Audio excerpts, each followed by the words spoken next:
Hey, good evening, all. Good evening. This is Spirit Journey, and yes, we're live. It is about 10:30 p.m. and it's Thursday. I want to talk to you about some of the things I did today, and as you see with the title, I'm going to talk about my chiropractic visit today, and I'm going to talk about the movie Tinkerbell. Well, I want to see a chiropractor because of I was getting pain in my neck and my back, and this is all part of um, the 40-day internet fast that I completed last week. 40-day, 40-night detox, as I call it, and part of that, it's I was really addicted to the internet. And so I really needed to just remove myself from the internet for those days. But I also wanted to work on my physical health. So I found, I'm sorry, I found a chiropractor today over the internet, and it was a very positive visit. This visit I did was it's like a free assessment, and there's no commitment. And if you decide to stay, you know, then you pay for your treatment. So um, I went, and I had a really it was a very very positive visit. And as some of you may know, I had gone to a chiropractor on the 11th, September 11th of this year, and it was not a positive experience at all. It was it was really odd, and I only had two visits. One of them was what you call an adjustment, and the other was just the heat and electric current therapy, which felt really nice. But in short, I didn't think it was a good match. I see that I'm a very sensitive individual, sometimes too sensitive, and I think this is all part of um, my spiritual awakening and development. And like there's a terminology for people who get what do you call it? Empathy and empath. And I read a book about it, and I'm wondering whether that's what I really am. People who sense emotions and feelings of others, and it affects you, and you become what the other person is experiencing. So it's something I have to really modify. Like, I can't let what someone else does or says or feels to affect me in a negative way. I have to be more centered at that. But either way, I said, I really want to get my physical health in order. And so I was looking on the internet for another chiropractic practitioner. And the person I saw, it's really interesting what happened today. I had and I think it was 11 o'clock yeah, about an 11 o'clock appointment. And at the last minute, the office called me that the doctor called in sick and he'll be in on another day. So I said, okay, we can reschedule as they asked me. And then what else? We made the appointment, and then I hung up the phone, and then they called me back maybe 2 minutes later. And when that happened, they said, "Oh, you're in luck. If you still want to come in today, at the same time, there's another practitioner here, and they could take you. They could, see you." So I said, "Sure." And I think this was the best thing for me. The person that I saw, it was a woman, and she was very, um, very, very soft spoken. It kind of like I know my voice is very soft spoken. She was really, really nice. temperament. She had a very gentle spirit about her. I really liked her. So she spoke, she was very patient, and she did her assessment. And I'm really impressed with this place. I'm not going to give the name of the place, but just, how I feel about my experience. Different techniques. What I learned about today's visit is that each practitioner, they have their own style of and approach to how they even go about doing chiropractic work. The first person I saw, they did ask me to stand and what else? They checked to see just visually, did they touch? He could have touched me, yeah, but he wasn't as thorough in comparison to today. Today, this person, not only did they ask me to stand in front of them and behind, but different angles on side view, rear view, front view, and then pressing their hands on my shoulders to see if it's aligned, and the hips, everywhere, and have you touch my toes a lot. And then they use this device on me. It's some type of meter. There were two of them.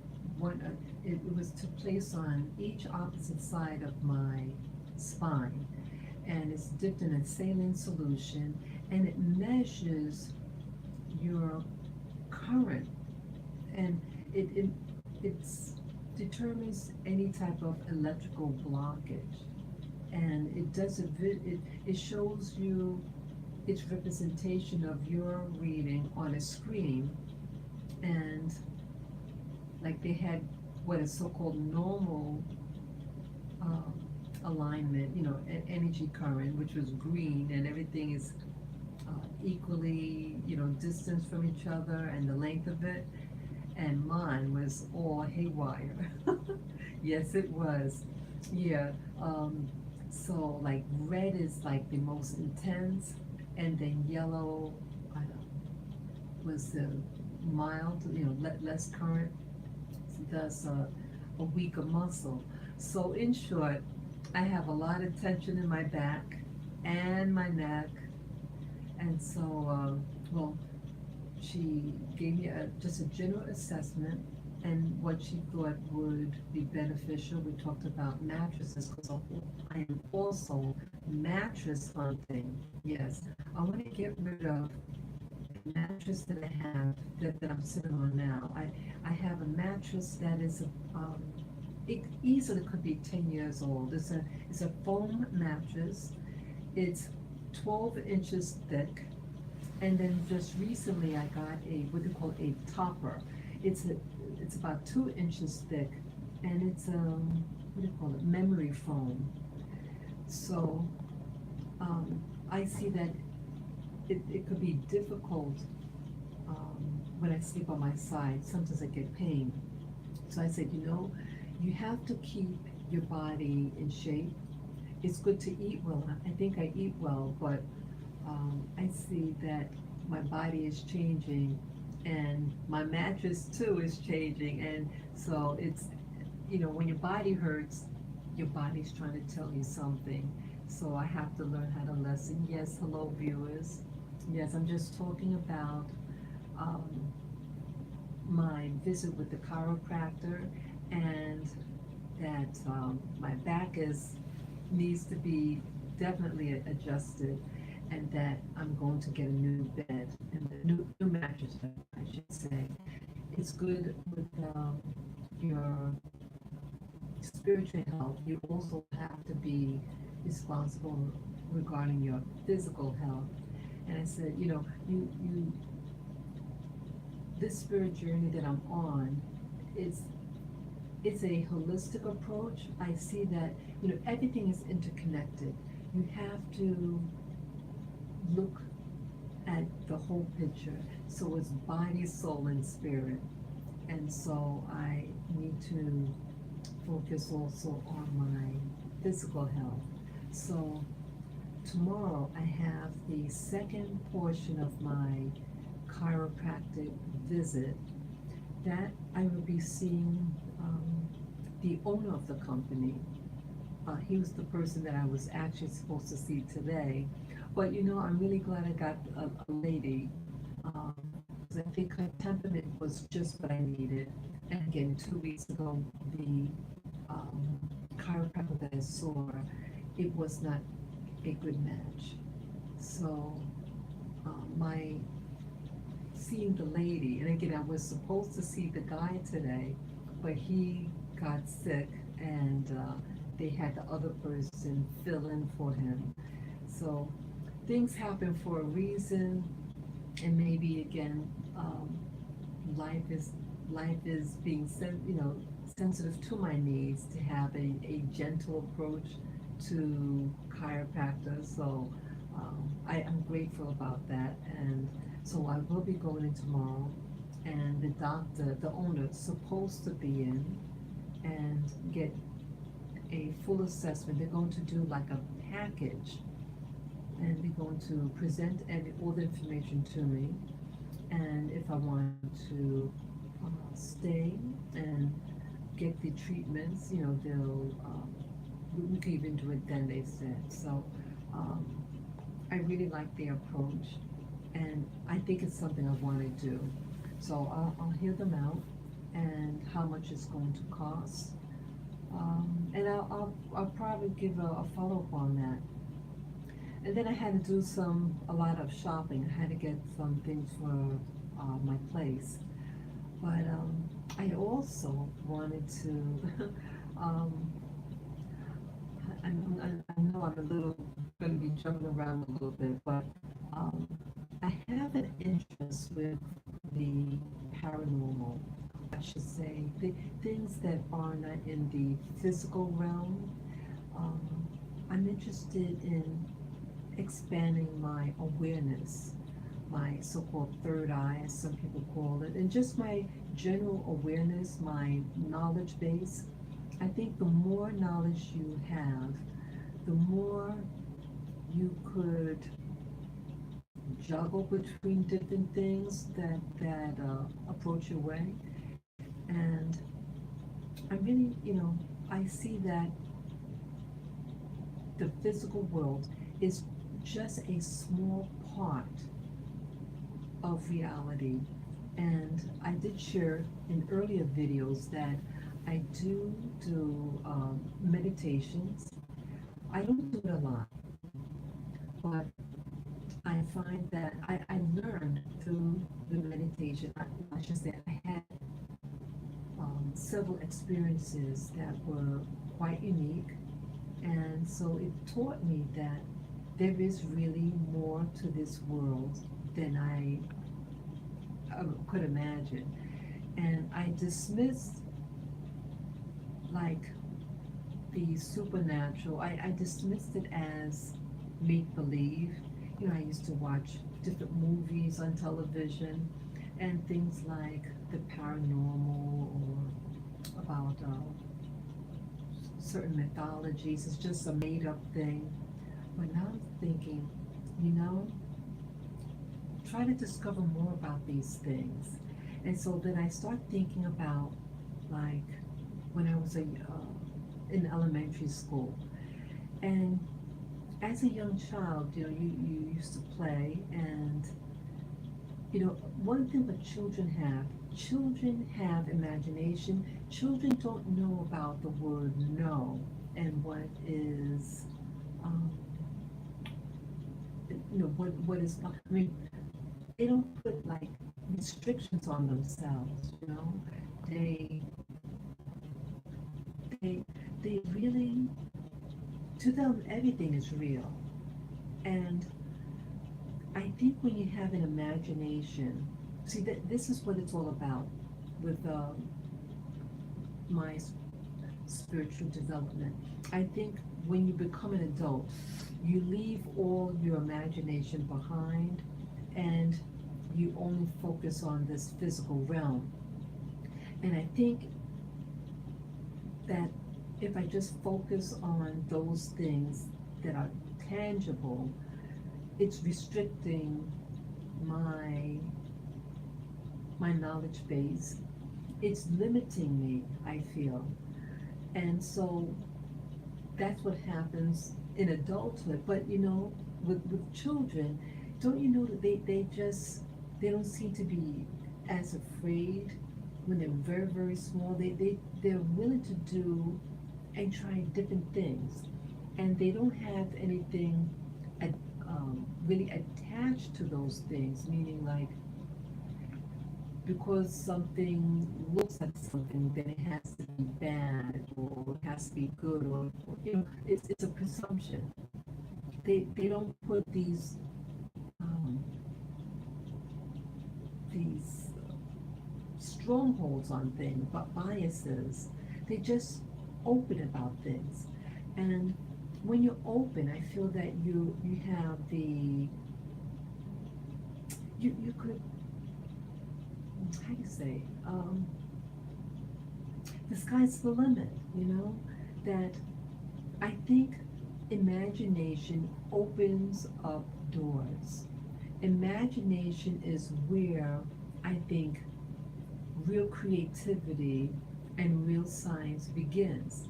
But they want to limit children to just discard their imagination, and they want to control how they think and control who is able to keep imagination and who uh, can, leave it. And we know that the more creative or imaginative you are, I think the happier you are too. And I see with my life that I pretty much throughout a lot of my imagination, I used to daydream a lot as a child. I used to I used to like walking in the rain and walk on the roots of the trees, those big root systems. I just was fascinated with nature. And I remember the school books that we had. We had this book in New York City. It's called More Streets and Roads. And it was just a children's book. This was at the fourth or fifth grade, that book, I think. And they had like they had many little mini stories, but I was in particular interested at the end of the book because that's when they had the books of like the cartoonish type of things, like Walt Disney type characters and the type of drawings that they had. I'm in particular very, very interested in that type of artwork. And for me, it sets my mind, my imagination wild. It makes me feel young again. It makes me feel I could do anything. It makes me feel unlimited. And so I decided with this spiritual journey that I'm doing, I need to tap into my my youth, my childhood innocence, and rebuild an imagination that could carry me to do big things today. It's almost like fuel when you have that imagination. It really will introduce you to new approaches, I think, of how to problem solve. Yes. If there's a challenge in your life, and I feel that if I learn this, to tap into this imagination, like those stories in those childhood books, it will give you a new approach how to problem solve, how to create um, opportunities for yourself. So I think this is something that I want to do. So to try to tap into this childhoodness, this childhood innocence and creativity and imagination, I decided to go to this DVD store. They sell used DVDs, and I went and looked for anything on with this. It's called, let's see, fairies. I had recently just completed a book about fairies, and I found it very interesting. It's the first time I ever read anything about fairies, and I remember Walt Disney or those type of movies. They had fairies, so I went with the purpose in mind to get any movie or cartoon with fairies in it. And I believe this will tap into your childhood innocence. And I think innocence is also a key element for reaching higher levels of anything, of creativity, awareness, all those positive elements. Creative innocence, I think, is the essential key. And innocence also touches what they call what was that now? Trying to remember. Um, Trust. That's also what a lot of children have before they get corrupted. Children are very trusting until something happens to them, right? We've all had things happen to us, and when things, whether you're a child or an adult, you're not as trusting, you're more withdrawn, you're protective of yourself. And if you're in that state, that actually is a negative energy trait. And negativity cannot, it is with, how do you say, it stifles creativity. And so you're limited. So I bought several DVDs, and they're by Walt Disney. I bought the movie classic Tinkerbell, and I also got Peter Pan, was, and two others.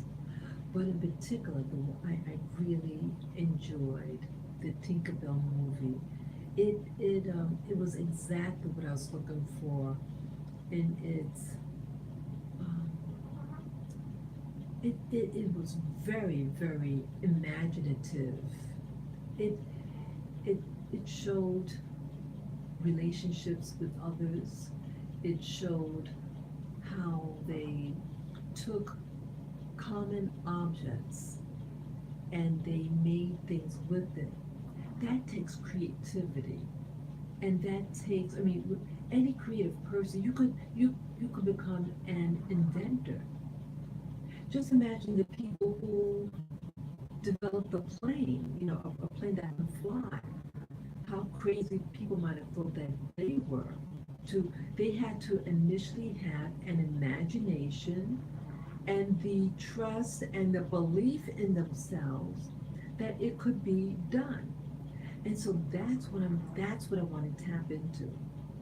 That childlike innocence and the fearlessness to even explore and to ask the universe to open up your mind and your imagination. With imagination, you can do almost anything, anything.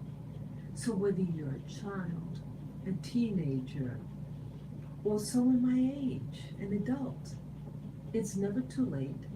It's never too late to develop your creativity, your imagination. And I'm seeing also, like the film that I saw, it it was it pictured the autumn season. And again, autumn just started. Was that last week? Autumn is my favorite time of the year. And it's also my favorite time of the year because it's reminiscent of the first day of school. And I mean, I didn't like elementary school, but I always liked the first when I woke up early in the morning, and it just had a warm feel to it, just something that was very encouraging to me.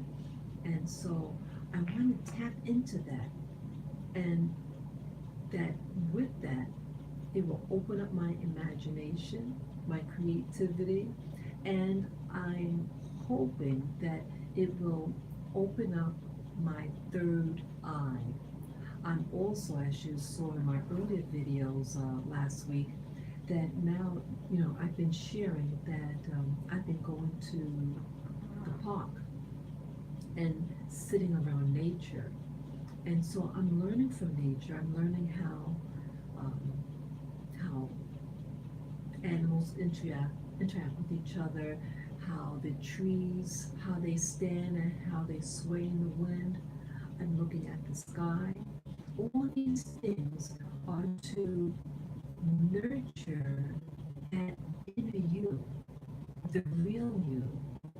And I think growing up and becoming an adult, I forgot who the real me was.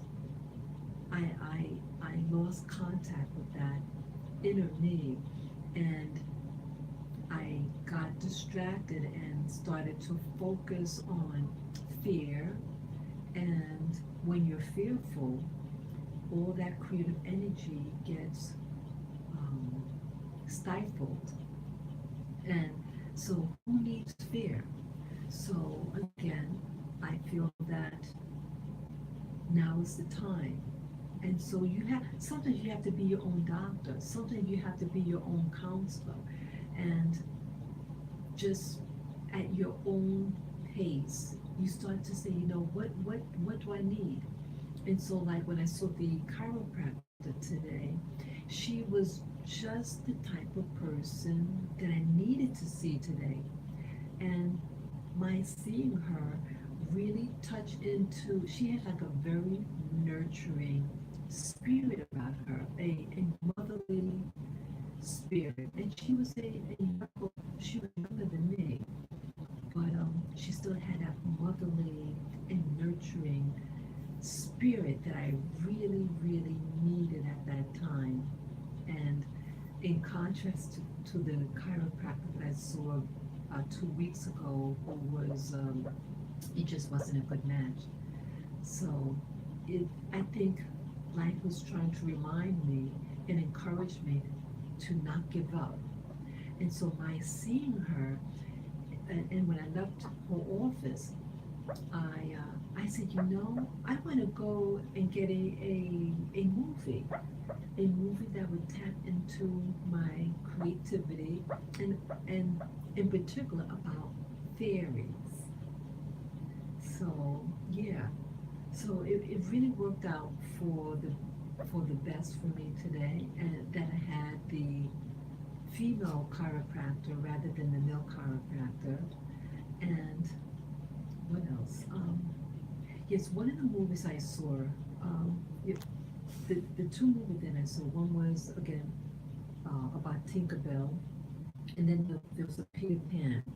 And watching, I really particularly like the Tinkerbell. Peter Pan, I didn't like as much, and for it, I was very surprised. It had a I guess because it was made in the 1950s, the early 50s, and so certain things are um, ethnically insensitive, or politically incorrect. Um, it was um, biased, and when I'm not going to even really say what they would talk about, but it was something that was racially insensitive. And I don't think the movie meant for it to come across like that, but hearing it today is inappropriate. But either way, um, I noticed with both films that, in particular, Tinkerbell. Tinkerbell, I enjoyed Tinkerbell, but it was, I think, really geared for females.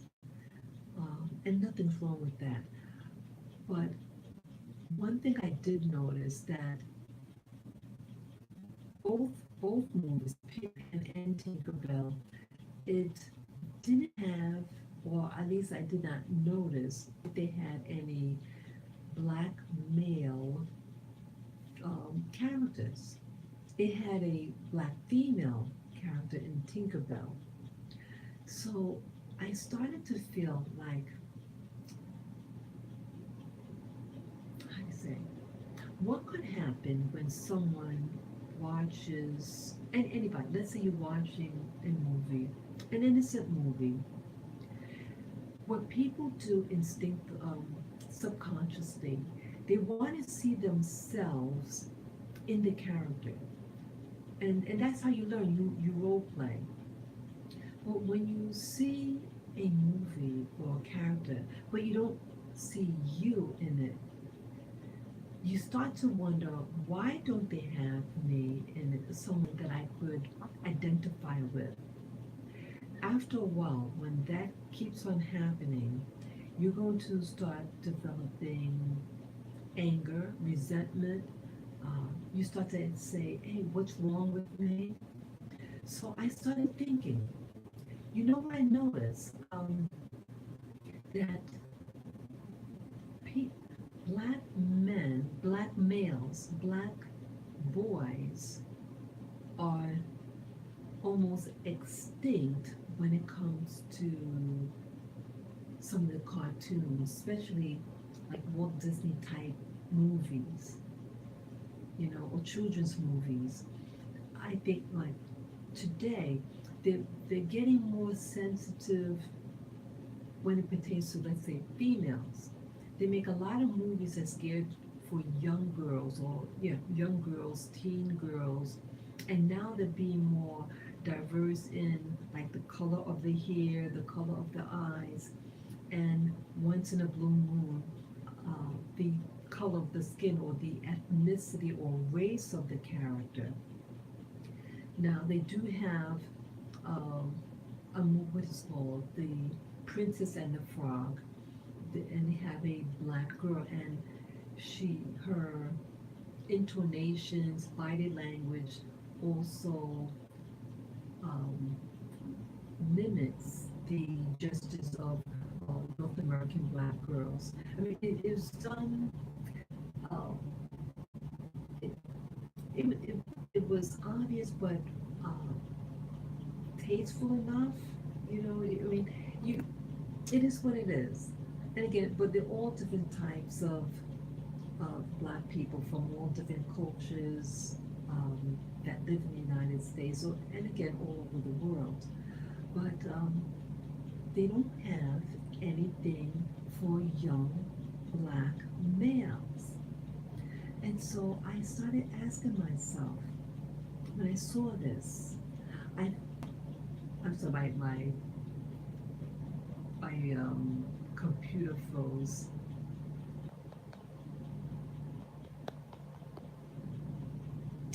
I'm sorry, my compute, the thing froze. I don't know whether it's still going.